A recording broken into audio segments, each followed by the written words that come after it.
I mix what I like, what I like, what I like, what I like, what I like.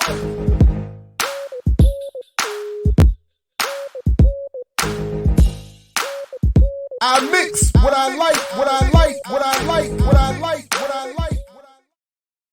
Hey, what's up? Good morning, everybody. Welcome to this special edition of I Mix What I Like Live. Again, I'm Jared Ball here at Black Power Media, getting ready to support the coverage, support with coverage, that is the Black Alliance for Peace International Day of Solidarity with Haiti and their rally in downtown Washington, D.C. So definitely like, share, subscribe. We have a couple of guests coming up over the next hour or so. And of course, as the rally folks reach out and jump on in, we will break into welcome them. In the interim, though, I do have a number of things actually to take up some time as we wait, and when our guests come, we'll just interrupt. But it may be the case that I will come back and go live again later today, this afternoon, maybe,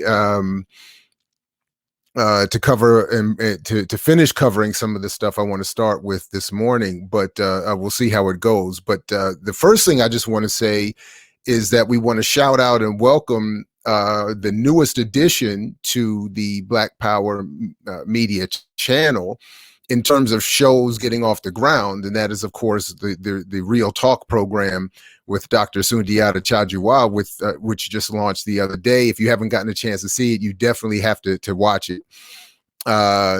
Great new program, and the first conversation he had with Dr. Monica White was amazing, and for a number of different reasons.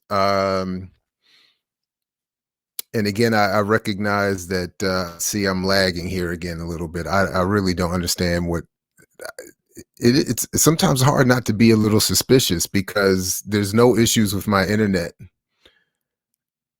And there's been nothing wrong up until the moment that I start to go live with the platform. And even right now, I'm looking at perfectly strong internet targeted to this device. And yet, for some reason, as soon as I start to go live, there's an issue with the quality of the connection. And I mean, even as I'm looking at all the diagnostics, there's no explanation for it. All I can say is I have a supercharged setup internet-wise, everything targeted to this device. Everything is moving. Anyway, doesn't make any sense. But nevertheless, so shout out to Dr. Chajuwa and Dr. White, because please, you have to check out that if you haven't already. Make sure you see that interview. And the headline for me was not only the way Dr. White talks about the tendency in the way Black studies or Black history is conducted that has an emphasis or a bias in favor of those who left the South as opposed to those who stayed and built institutions. I thought that was deep. And then the highlight from that, beyond that, was that, as they point out, the largest Black organization the world has ever seen was not the Garvey movement, which I myself have thought for a long time was the case. But in fact, they say, when you see this discussion, it makes some sense, that it was really the Colored Farmers Alliance that was the biggest. And when they start breaking down why there's no focus on the Colored Farmers Alliance, it's pretty deep. It's funny, Ian, that you say that. We hear you. But check it out, because it's sometimes hard not to you might want to dismiss that, but when you look at just at the records uncovered from my family, both sides, there's a lot of reason to suspect that would be the case. We've drawn a lot of attention over the years in my family, but anyway.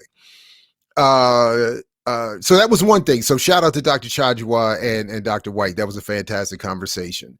Then a couple other things that I thought that I would want to go over with you all while we await word from our Black Alliance for Peace comrades. And I think Dr. Mamira Prosper is going to come through to talk about, again, the importance and some updates on what's going on with Haiti. Is that, first of all, I just hope you all saw the new deal signed over the weekend between Iran and China, weakening further the U.S. influence in the world. The deal is pretty extensive, is going to help them increase the trading with one another. And as as Khomeini in Iran said, the day of the West, the day that is of the U.S. dominance is on its way out. It's over. Like, so I even as those of us with a particular focus on whether it's Black America or the African diaspora, I think that all of us need to be much more aware and paying attention to that kind of relationship. And this is why having an internationalist perspective in politics is essential. And even just going back and, we've talked about it here a little bit. Dr. CBS talks about them all the time. Dr. Gerald Horne's work on this issue and the history of the relationship of the so-called red world and the U.S. and Black America is really important. And we need to be revisiting that. We need to revisit the history. I have depicted there Robert and Mabel Williams. The internationalist relationship that they had evolved and were working on is something we should revisit. So I hope, and we'll come back and talk more about that as well on this, certainly on this show and this platform, I'm sure. But it's something that I certainly want to pay more attention to, and I would encourage us all to.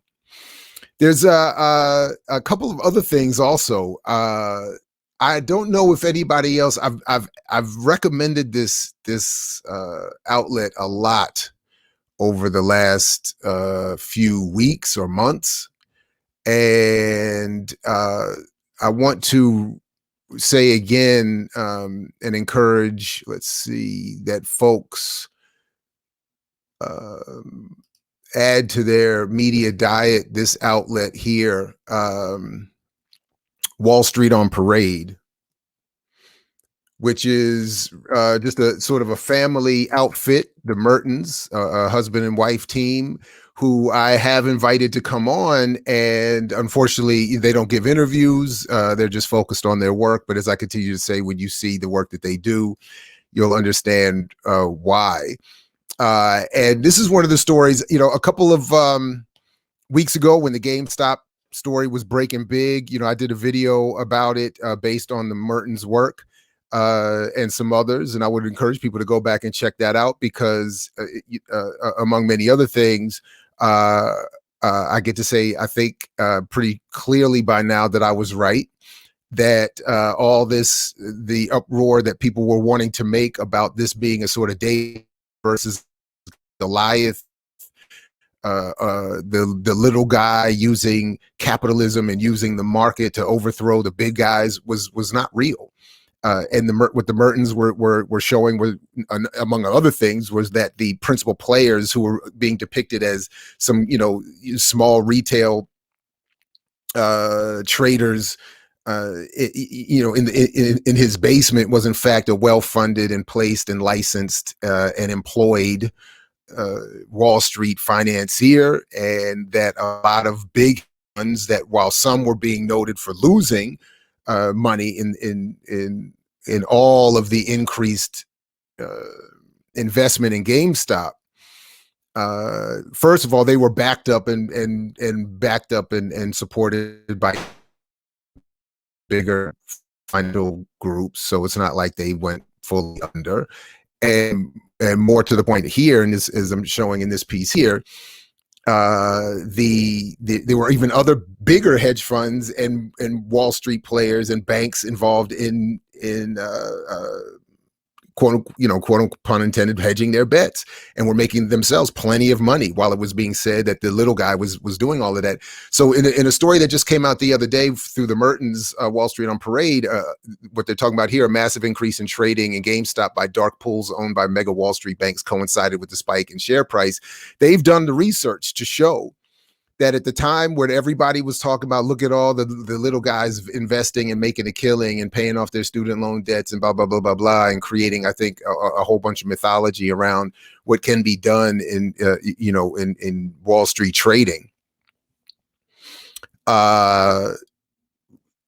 Dark pools, which I had to look into. I'm certainly no expert in this, but they're legal. They're legal private trading platforms that allow big players to move big bunches of trades in private without it being necessarily known who's doing what. And apparently it is legal. It is something that is done routinely, but is something that the Mertens remind should be monitored.